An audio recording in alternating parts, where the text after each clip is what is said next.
സുഹൃത്തുക്കളെ, ഞാൻ ഇന്ന് നിങ്ങളുടെ മുമ്പിൽ അവതരിപ്പിക്കുന്നത് ഒരുതരം ചിപ്സാണ്. അപ്പോൾ ഇത് ബ്രെഡ് ഫ്രൂട്ട് ചിപ്സ് എന്ന് പറയണം. അപ്പം മലയാളത്തിൽ പറഞ്ഞു കഴിഞ്ഞാൽ നമ്മുടെ കടച്ചക്ക ചിപ്സാണ്.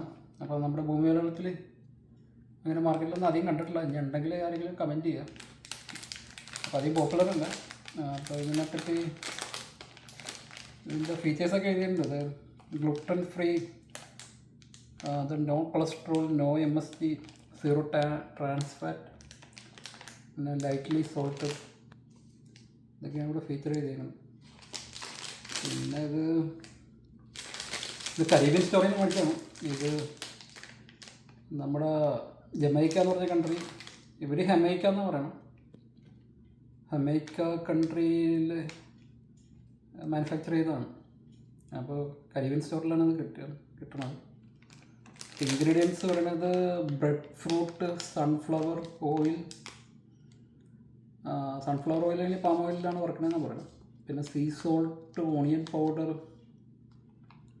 പിന്നെ നോ പ്രിസർവേറ്റീവ് എന്നൊക്കെയാണ് എഴുതിയത്. അപ്പോൾ ഇത് സെൻറ്റ് മേരീസ് എന്ന് പറഞ്ഞ കമ്പനിയുടെയാണ്. എന്തായാലും ഒന്ന് പൊട്ടിച്ച് നോക്കാം. പൊട്ടിച്ച് കഴിഞ്ഞപ്പോൾ ഇതേപോലെ ഉണ്ട്. ഇങ്ങനെ കയ്യിലെടുത്ത് കാണിക്കാം. ഇതേപോലെ തിൻ വേഫർ പോലെയാണ് ആക്കി ഇവർ ഫ്രൈ ചെയ്ത് വെക്കും.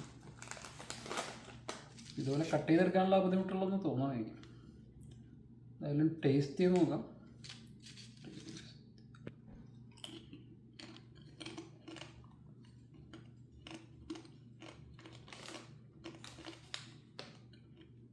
നല്ല ടേസ്റ്റ് തന്നെയാണ്. ഇത് കടച്ചക്കട അതേ ടേസ്റ്റ് തന്നെയാണ്. അപ്പം നമ്മുടെ നാട്ടിലും കൂടുതൽ സംരംഭകർ ഇങ്ങനത്തെ ഇന്നോവേറ്റീവായിട്ടുള്ള ചിപ്സൊക്കെ ആയിട്ട് മുന്നോട്ട് വന്നതെന്നാണ് എൻ്റെ ഒരു അഭ്യർത്ഥന. ചിലപ്പോൾ മാർക്കറ്റിൽ ഉണ്ടാവട്ടെ, നമ്മളെ അറിവില്ലായ്മ കൊണ്ടായിരിക്കും. എന്നാൽ എന്നിരുന്നാൽ തന്നെ ഇത് പോപ്പുലർ അല്ല. കേരളത്തിലെ 14 ജില്ലയിലും ഇത് മാർക്കറ്റിൽ വരേണ്ട സാധനമെന്നാണ് എൻ്റെ ഒരു നിഗമനം. ഓക്കെ, ശരി, ഓക്കെ.